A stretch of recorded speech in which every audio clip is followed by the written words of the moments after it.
Good morning guys, कैसे हैं आप सभी। आई होप सभी अच्छा कर रहे हो और सभी ने प्रीवियस वीडियोस देखी हो। Thank you for liking the video and sharing the video.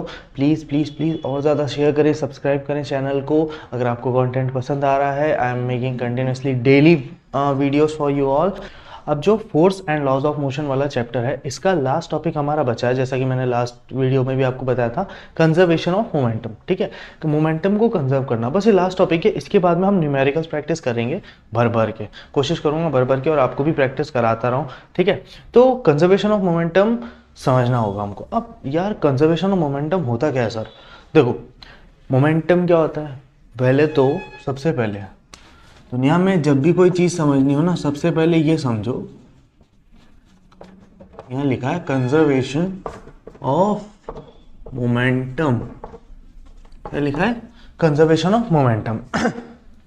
अब हमें समझ ही आता है कि यार हमें क्या करना है, कंजर्व करना है। किसको कंजर्व करना है? मोमेंटम को। हेडिंग तो यही कह रही है। अब सबसे पहले तो बात आती है कि मोमेंटम क्या होता है। प्रीवियस वीडियोस देख लो, फिर भी तुम्हें एक बेसिक ओवरव्यू देने के लिए मैं तुम्हें समझाता हूँ कि मोमेंटम क्या होता है। मोमेंटम कुछ भी नहीं होता। मोमेंटम को डिनोट करता है पी से, होता है एम इंटू वी। मतलब अगर किसी बॉडी का पर्टिकुलर मास है और उस बॉडी को पर्टिकुलर वेलोसिटी से कहीं पे फेंका गया है, मारा गया है, या वो कहीं पे जा रही है, तो उसका पर्टिकुलर कोई ना कोई मोमेंटम होगा। अब कंजर्वेशन ऑफ मोमेंटम क्या होता है कि एक बॉडी है, ये एक बॉडी दूसरी बॉडी पे क्या कर रही है, मोमेंटम अप्लाई कर रही है। देखो, मोमेंटम हमेशा दो बॉडीज के बीच में एक्ट करेगा। कैसे करेगा? क्रिकेट बॉल का केस याद है, जब बॉल आएगी, जब तक तुम उसको टच नहीं करोगे तब तक वो रुकने नहीं वाली। मतलब एक्सटर्नल फोर्स अप्लाई करना पड़ेगा। मोमेंटम के केस में क्या होता है, एक एक्सटर्नल फोर्स अप्लाई करना पड़ता है, जो एक्सटर्नल फोर्स इसको क्या करता है, स्टॉप करने का काम करता है। अब हमारा जो वो एक्सटर्नल फोर्स है वो क्या है, हम लगा रहे हैं, ग्रेविटी लगा रही है, फ्रिक्शन फोर्स लगा रहे हैं, बहुत सारे एस्पेक्ट्स आ जाते हैं कि नहीं आ जाते। अब हमें क्या करना है, इसी मोमेंटम को करना है conserve. Okay, so conservation of momentum की अगर मैं बात करूं तो मैं तुम्हें एग्जांपल बताता हूं। एक बार स्क्रीन पे देखना अपनी। कल मैंने तुम्हें गन वाला एग्जांपल बताया था कि जब गन से फायरिंग की जाती है, डिशुम ऐसे करके फायरिंग की जाती है। गन से फायरिंग करते ही क्या होगा, तुम्हारी गन की टिप से बुलेट निकली, ये एक्शन हुआ। और इसका रिएक्शन क्या होगा, ये आगे गई और तुम्हारे ऊपर गन पे, ये तुम्हारी गन के ऊपर भी क्या पड़ेगा, रिएक्शन फोर्स पड़ेगा और तुम्हारी गन भी हल्की सी पीछे जाएगी। क्यों? क्योंकि गन को तुमने पकड़ रखा बट बुलेट को तुमने नहीं पकड़ रखा। बुलेट को पकड़ते तो मे भी हो सकता है उसकी स्पीड स्लो, वो अलग बात है कि निकल के बाहर आ जाए, नहीं रोक पाओगे भैया, बहुत ज़्यादा स्पीड रहती है और बहुत ज़्यादा हीटेड रहती है, मर जाओगे, मत करना, करोगे कहाँ, गन कहाँ चलाओगे। ठीक है, अब क्या हुआ, हमने गन ली, हमने गन को पॉइंट किया, हमने गन से शूट किया। जैसे हमने शूट किया, शूट करते क्या हुआ, एक्शन बुलेट का निकलना और रिएक्शन जो बैक थ्रस्ट हम पे आया। ठीक है, एक्शन रिएक्शन हो गया। अब एक्शन रिएक्शन होते ही क्या हुआ, तुमने देखा कि यार बुलेट तो निकली आगे, बुलेट निकली आगे और गन आई पीछे। इसमें एक बात समझ आई, हमारा न्यूटन थर्ड लॉ फॉलो हुआ कि नहीं हुआ? न्यूटन थर्ड लॉ फॉलो हुआ। Whenever a body gives action, it always gets a reaction। मतलब एक्शन रिएक्शन का केस हमेशा इक्वल रहता है कि नहीं रहता? तो न्यूटन का थर्ड लॉ कहीं ना कहीं से सर कॉन्सेप्ट में आ रहा है। न्यूटन का थर्ड आ रहा है, न्यूटन का सेकंड भी आता है। अब न्यूटन का सेकंड लॉ में क्या कहता है, याद हो अगर आपको, force is equals to del P by T. मतलब change in momentum upon time taken. Force क्या होता है, change in momentum upon time taken. अगर मैं गन के केस में बात करूं, देखो अभी यहां से मैं क्या निकाल सकता हूं, del P is equals to force into time. निकाल सकता हूं कि नहीं निकाल सकता? अब एक बार थोड़ा सा ध्यान देना, अभी मैं बात कर रहा हूं कौन से केस की, गन की केस की। ठीक है, जैसे मैंने जब गन फायर किया, ठीक है, जैसे मैंने गन फायर किया उस पर्टिकुलर केस की मैं बात कर रहा हूं। जब मैं इस पर्टिकुलर केस की बात करूंगा तो मोमेंटम बुलेट का कितना होगा, भैया बुलेट फॉरवर्ड डायरेक्शन में जा रही है, the bullet is moving in this direction, not in this direction, it is doing the action.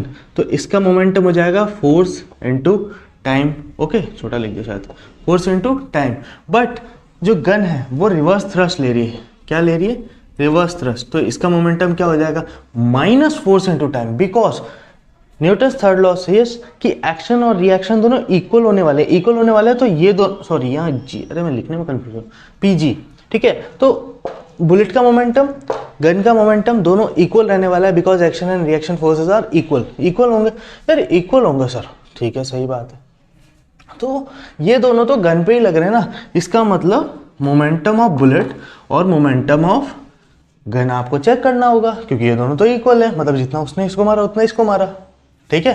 थे तो दोनों साथ में, तो साथ में थे, चलो सर साथ में कर लेते हैं। एफ इंटू टी था, यहाँ पे प्लस में आ जाएगा माइनस एफ इंटू टी। तुम्हें पता है प्लस माइनस क्या होते हैं, minus F into T, positive negative cancel लीजिए 10। ये लो भैया, बुलेट का मोमेंटम और गन का मोमेंटम साथ में क्या कर रहा है, क्या हो रहा है यहाँ पे, momentum of both bullet and gun is being conserved. Bullet का मोमेंटम और गन का मोमेंटम क्या हो रहा है, दोनों का मोमेंटम कंजर्व हो चुका है। ठीक है भैया, समझ आ गया सर, बहुत बढ़िया चीज़ है तो कि यार मोमेंटम कंजर्व हो गया। बुलेट का जो मोमेंटम है और अगर हम गन का मोमेंटम देखें तो इन दोनों का सम कितना आ रहा है, 0। यानी इनिशियल मोमेंटम फाइनल मोमेंटम क्या आ जाएगा, ये क्या हो जाएगा, कंजर्व हो जाएगा। सर ये तो सेव होगा क्योंकि दोनों तो बराबर है। हाँ यार सही बात है, समझ आया, समझ आया कि नहीं आया, समझ रहे हो ना, समझ जाना चुपचाप, नहीं तो पूछ लेना, बट मैं समझा दूंगा, ठीक है। ठीक है, अब आपको ये चीज़ समझ आ गई कि गन की केस में क्या हुआ था। ठीक, यहीं से निकला कि यार टोटल मोमेंटम हमारा इस केस में क्या हो गया, यहां से मैं कह सकता हूं कि टोटल मोमेंटम जो है साहब वो क्या हो गया, थोड़ा तेज लिखते हैं, कंजर्व्ड हो गया। क्या हो गया, टोटल मोमेंटम कंजर्व हो गया। अब ऑल ऑफ अ सडन मैं बात यही करना चाह रहा था कि जब इनिशियल मोमेंटम और फाइनल मोमेंटम दोनों कंजर्व हो जाएंगे तभी तो आएगा हमारा लॉ ऑफ कंजर्वेशन, आएगा कि नहीं आएगा, या मैं बोलूंगा law of conservation of momentum तभी तो आ पाएगा जब दोनों मोमेंटम क्या होंगे, कंजर्व्ड। भैया देख लो, मैंने दोनों मोमेंटम को क्या किया, कंजर्व कर दिया कि नहीं किया। अब जैसे दोनों के दोनों मोमेंटम कंजर्व हो जाएगा तब हमारा जनरेट हो जाएगा law of conservation of momentum. अब देखो, अब हमने क्या समझा कि यार इनिशियल मोमेंटम फाइनल मोमेंटम 0 आ रहा है, क्यों, क्योंकि law of conservation of momentum लग चुका है। अब law of conservation of momentum होता क्या है, जब किसी भी बॉडी पे, किसी भी पर्टिकुलर बॉडी पे नेट एक्सटर्नल फोर्स जो है 0 हो जाता है, मतलब उसके जो एक्सटर्नल फोर्सेस लग रहे हैं इनकी वैल्यू 0 हो जाती है, तो वहाँ पे मोमेंटम भी कंजर्व हो जाता है या मोमेंटम भी स्टेबल हो जाता है। जैसे कि मैंने अभी तुम्हें समझा ही दिया, बुलेट के केस में और गन के केस में दोनों का मोमेंटम कंबाइन होके हमारा 0 हो रहा था। इसी केस को यही बोला जाएगा कि इनिशियल मोमेंटम, मैं गिराता हूं तब नहीं गिरता है, देख लो, गिर गया साहब, उठा लो। नाराज हो रहा होगा सर मेरा यूज नहीं कर रहा है, चलो ठीक है तुम्हारा यूज करेंगे, वैसे ही ढीला चल रहा था। Initial momentum is equal to the final momentum. Okay, initial momentum is equal to the final momentum. समझ आया सभी को, मतलब हमने क्या किया, मोमेंटम को कंजर्व कर दिया, इनिशियल मोमेंटम और फाइनल मोमेंटम को। ठीक है सर, यहाँ से हमारा law of conservation of momentum भी आ चुका है कि किसी भी बॉडी पे नेट एक्सटर्नल फोर्स अगर 0 होते हैं तो इनिशियल मोमेंटम और फाइनल मोमेंटम सर आपके 0 हो जाने, बिल्कुल हो जाने। चलो सर सही है, अब आगे क्या, वैन, अब आगे वैन थी, वैन जा चुकी, अब आगे बढ़ते हैं। चलो अब आगे ये आती है भैया बात, ये चीज़ तो हमने समझ ली कि ये कॉन्सेप्ट हमारा लग रहा है, लेकिन अब ये कॉन्सेप्ट रियल लाइफ में हम कहाँ देखेंगे, सबसे बड़ी बात तो यही आती है। ठीक है, अब law of conservation of momentum हो रहा है कि नहीं हो रहा, इस चीज़ को भी तो चेक करना पड़ेगा नहीं करना पड़ेगा। तो हम क्या करते हैं, थोड़ी हेडिंग को जो है चेंज कर लेते हैं, हम करेंगे हेडिंग को change, law of conservation of momentum को प्रूफ करेंगे कि सर जो आपने बोला वो तो कही हुई बात है, हम कहीं सुनी बातों पे विश्वास ना करते, हम तो थोड़े समझदार बालक हैं, समझदार बालिका हैं, हमें तो प्रूफ चाहिए, प्रूफ के बिना हमारा काम नहीं होने वाला। मैंने कहा कोई बात नहीं, करवा देंगे तुम्हारा भी काम। चलो शुरू करते हैं तुम्हारे काम की शुरुआत। देखो, अब law of conservation of momentum basically मैंने पहले कह दिया कि ये एक्सटर्नल फोर्सेस की वजह से हो रहा है, यानी तुम्हें एक एक्सटर्नल फोर्स लगाना पड़ेगा तभी वो एक्सटर्नल फोर्स एक दूसरी पॉइंट से टकराएगा और टकराने के बाद में क्या होगा, जैसे ही टकराएगा उसमें मोमेंटम का ट्रांसफर होगा, और दोनों के मोमेंटम कैसे रहेंगे, इक्वल रहने वाले हैं। Initial momentum and the final momentum, both the momentum are going to be equal. Okay, so सीटी लग रही, ठीक है। सो अब क्या होगा, मैं क्या करता हूं, मैं बॉल्स का एग्जांपल लेता हूं, ठीक है। इसका एग्जांपल तुमने कई बार देखा होगा, मैं यहाँ पे इमेज प्रोजेक्ट कर देता हूँ, ठीक है। तुम्हें यहाँ पे समझ आ जाएगा कि इस पर्टिकुलर पॉइंट में हो क्या रहा है। जब स्टार्टिंग वाली बॉल जो है, स्टार्टिंग वाली बॉल को आपने, एक बॉल को आपने लिया, एक बॉल को लेके आपने छोड़ा, जैसे ही वो एक पर्टिकुलर वेलोसिटी से आएगी, उसका एक मास है। जिस भी बॉडी का मास होता है उसको अगर किसी पर्टिकुलर वेलोसिटी के साथ में भेजा गया है तो उसका एक मोमेंटम होगा। जब मैंने फर्स्ट बॉल को छोड़ा तो इसका मोमेंटम ट्रांसफर होगा लास्ट वाली में। किस में होगा, लास्ट वाली में होगा। अब मैंने क्या किया, और वापस आते टाइम भी जब टकराएगा तो इसका मोमेंटम भी किस में ट्रांसफर होगा, लास्ट वाली में। एक का ट्रांसफर लास्ट के एक में ही होगा। अब मैंने क्या किया, दो बॉल्स ले ली, दो बॉल्स को पुल किया, दो बॉल्स को पुल करके उसको छोड़ा, जैसे वो टकराई, वो टकरा के आगे गई, और आगे जाने के बाद क्या हुआ साहब, वो टकरा के आगे गई और आगे की दो बॉल्स मूवमेंट में आई। वैसे ही मैं अगर 3 को करता हूं तो क्या होगा, 3 आएगा, समझ आया। 4 को करूंगा तो 4 आएगा, but in an opposite direction. Okay, यहां पे मोमेंटम कंजर्व हो रहा है क्योंकि इनिशियल मोमेंटम, फाइनल मोमेंटम दोनों इक्वल हैं। दवा की सीटी लग रही है। अब सुनो, अब बात आती है इसको प्रूफ करने की, ठीक है। यहां हमने लिया एक बॉल ऑफ मास m1, इस पॉइंट पे मैंने ले लिया एक बॉल ऑफ मास m2। ये बॉल थी इनिशियल वेलोसिटी a के साथ में, ये बॉल थी इनिशियल वेलोसिटी b के साथ में। ये है बिफोर कॉलिजन का कंडीशन, यहां लिख देता हूं, ये है बिफोर कॉलिजन। अब क्या हुआ, बिफोर कॉलिजन हो गया। अब बात आती है आफ्टर कॉलिजन की। सर टकराने के बाद क्या होगा, भैया कुछ नहीं होगा, दोनों बॉल टकरा जाएंगे। अरे यार गंदा सा बना, दोनों बॉल क्या हुई, एक दूसरे से, दोबारा बनाता हूं, दोनों बॉल्स एक दूसरे से टकरा गई, m1 m2, ये these both the balls get collided with each other. Okay, अब देखो टकराने के बाद में क्या होगा, इनके बीच में कोलिजन होगा, टकरा गए भैया, बाल निकल गए इनके, ठीक है, मक्खी जैसा शेप लग रहा है। अब क्या हुआ इस पॉइंट पे, अरे हाँ मैं बताना भूल गया, ये बी बॉल है और ये ए बॉल है। ओके, तो हुआ क्या, ये ए बॉल जब बी बॉल से टकराएगी तो ए बॉल का बी बॉल पे एक्शन फोर्स तो क्या लगेगा, बी ए, क्योंकि ए बॉल, ये ए बॉल है, ये बी बॉल है, ए बॉल का कोलिजन बी बॉल पे होगा तो बी ए कैसे आए, सोचो एक बार यार।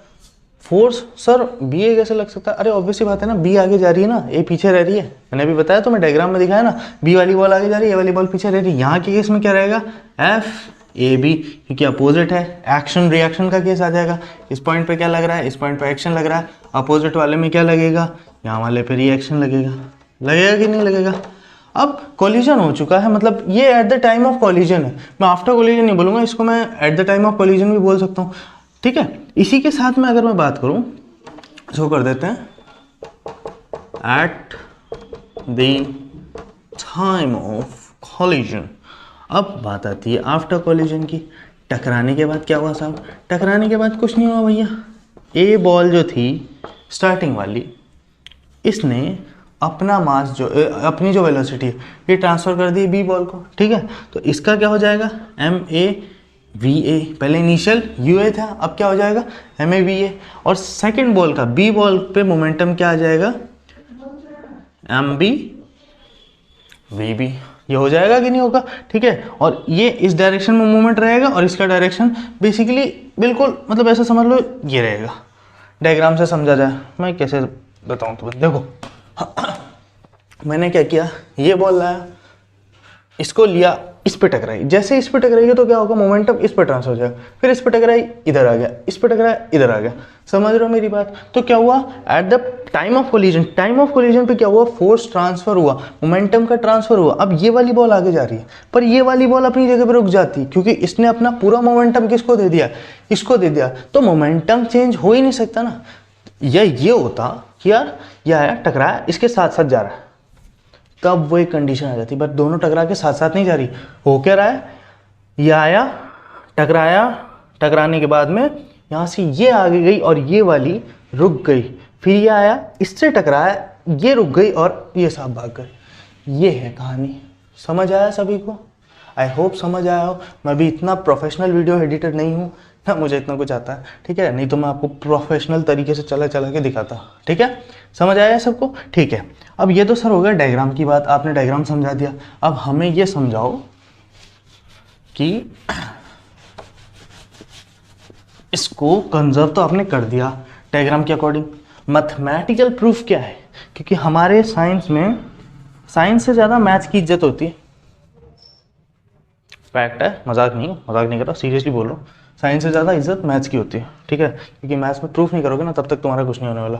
अच्छा, अब मैंने क्या किया, मैंने टेक्निकली मोमेंटम का यूज़ किया है। किसका यूज़ किया? मोमेंटम। तो चलो Newton second law of motion के बारे में। Newton second law of motion क्या कहता है? Newton second law of motion कहता है कि force is equals to del p upon t होता है कि नहीं होता? बिल्कुल होता है sir. Force is equals to del p upon t. Okay, क्या आप ऐसे नहीं लिख सकते force is equals to p two minus p one by T? Now you will ask me definitely sir what is the value of P two? बेटा P two is the final momentum, पहले भी बताया। P two क्या है आपका? Final momentum. मैं बोलूंगा P one क्या है, तो पी वन क्या है आपका? Initial momentum. T is what your time taken and F is what your force, ठीक है। अब मैं फाइनल मोमेंटम की बात करूंगा तो यहाँ पे दो केसेस आ रहे हैं। मैंने आपको बताया था, जब मैं आपको याद दिलाता हूँ, जैसे जिस पॉइंट पे at the time of collision हुआ था तब एक रिएक्शन फोर्स लग रहा था, एक एक्शन फोर्स लग रहा था। रिएक्शन फोर्स लग रहा था FAB। इस FAB पे आप अगर P2 की बात करोगे तो ये आपका फाइनल मोमेंटम आएगा। वो कौन सा था? AB। अब AB वाली केस की अगर मैं बात करूंगा तो यहाँ पे आपका फाइनल मोमेंटम क्या हो जाएगा? MAV। V होगा या U होगा? V होगा। क्यों होगा भैया? MAVA होगा कि नहीं होगा? और आपका इनिशियल मोमेंटम हो जाएगा MAU है, क्योंकि ये कहां से आया? याद आया? कुछ याद आ रहा है? तो बॉल का कोलिजन हुआ था, बॉल के कोलिजन के बाद में इसको वेलोसिटी मिल गई थी VA, और इनिशियल वेलोसिटी इसकी क्या थी? UA। समझ आया आपको? अब इसी चीज को हम इसमें डालेंगे, ठीक है। यही सिमिलर केस ये है आपकी फोर्स AB के लिए, ये आपके AB फोर्स के लिए। अगर मैं सिमिलरली फोर्स BA के लिए बात करूं तो यहाँ पे P2 क्या हो जाएगा आपका? MBVB, और P1 क्या हो जाएगा आपका? MAVA हो जाएगा साहब। समझ आया? ठीक है। अब हम क्या करेंगे, यहां से मोमेंटम को करेंगे कंजर्व, लेकिन सबसे पहले उसके लिए हमें निकालना पड़ेगा आपका फोर्स AB डायरेक्शन में और फोर्स BA डायरेक्शन में। इसको भी रब कर देता हूं। जब मैं निकालूंगा फोर्स AB डायरेक्शन का तो मुझे क्या पता है क्या होता है force? Momentum upon time taken. Momentum मतलब initial momentum minus final momentum upon time taken, या final minus initial upon time taken. Final minus initial upon time taken, तो ये क्या आ जाएगा? MAVA minus MAUA upon T। Sir take MA common कर दिया भाई साहब,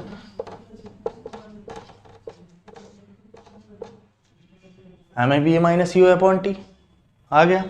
sir take FBA also common, भाई साहब ले लेते, MBBB minus MBUB upon T। MB common ले लो,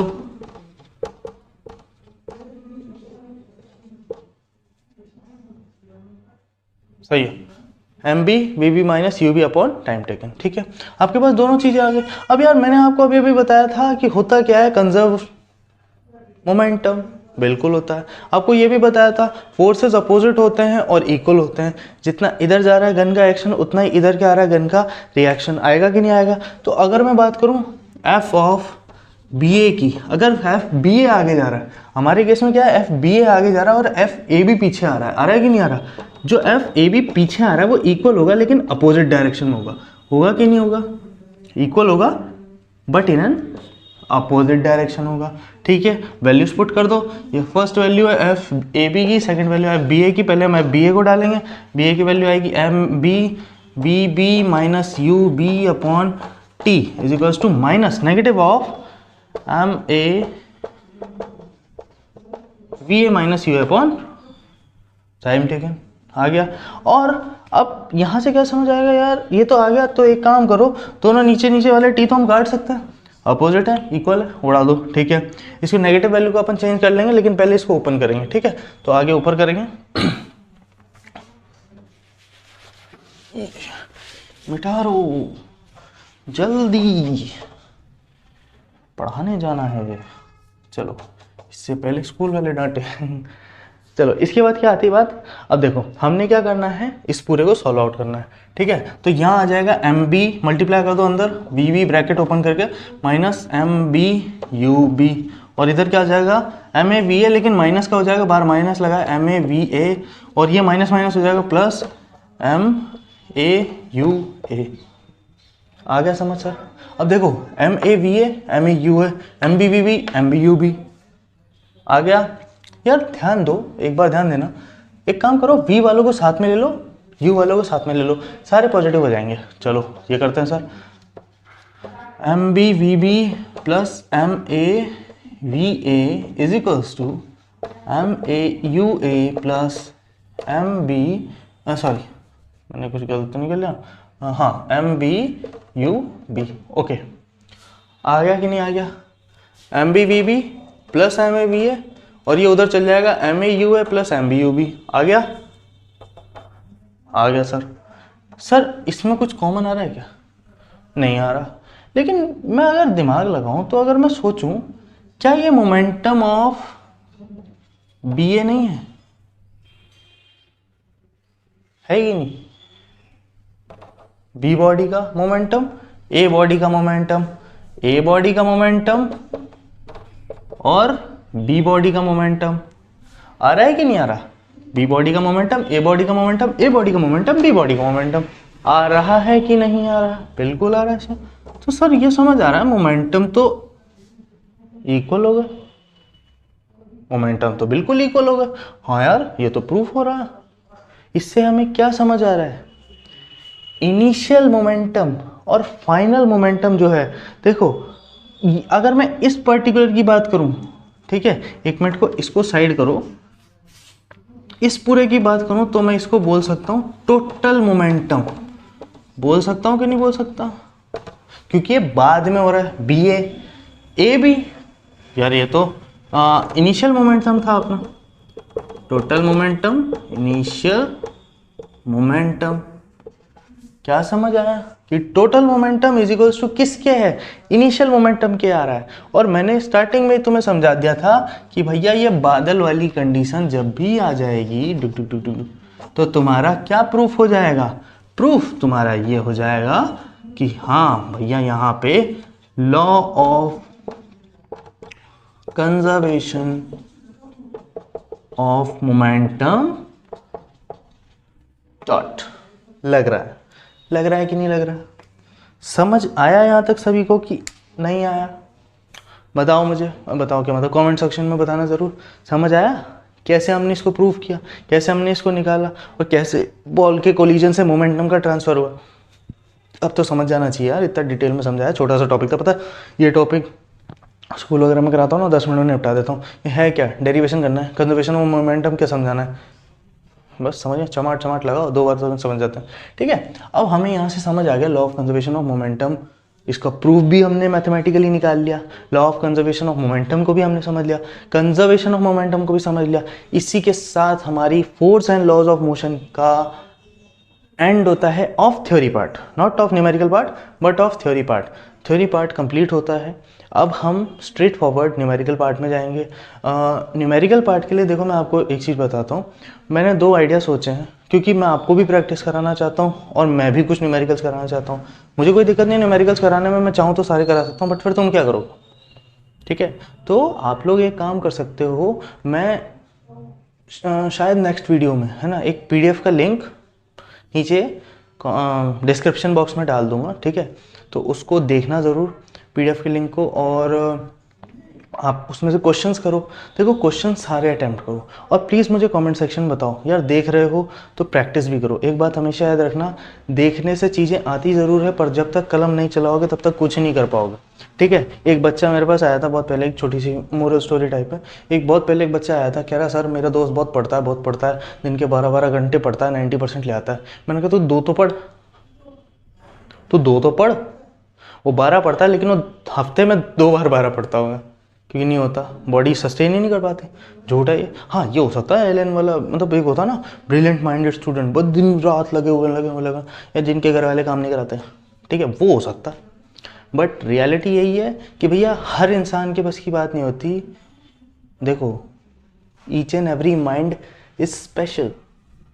हर किसी के माइंड में कुछ ना कुछ अलग ख्यालात बन रहे होते हैं, कुछ ना कुछ अलग बातें बन रही होती हैं, कुछ ना कुछ अलग कॉन्सेप्ट आ रहे होते हैं, लर्निंग टेक्निक्स अलग होती हैं, सब कुछ अलग अलग होता है। जब अलग होता है तो फोकस करो ना यार उस पर, क्यों बिना फालतू बाकियों के साथ भेड़ चाल में घुस रहे हो।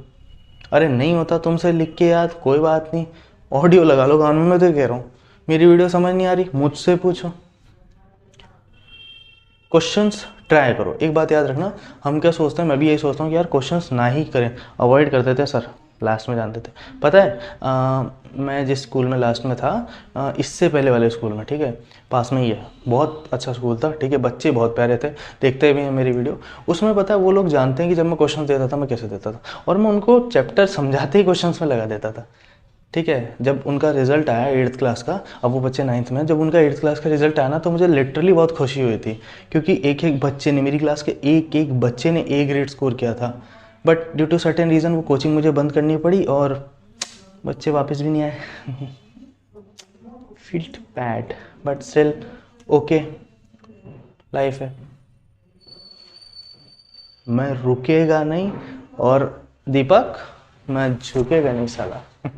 चलो ठीक है। With that note, if you like the video please give it a thumbs up, share the video and अपने दोस्तों तक शेयर करो यार, ये चैनल सब्सक्राइब करो, मुझे बहुत ज़रूरत है। जब कुछ बन जाएंगे तो बताएंगे ज़रूर किस चीज़ की, ठीक है। Thank you so much. With that note मिलते हैं न्यूमेरिकल वाले पोर्शन में। टिल देन सी या।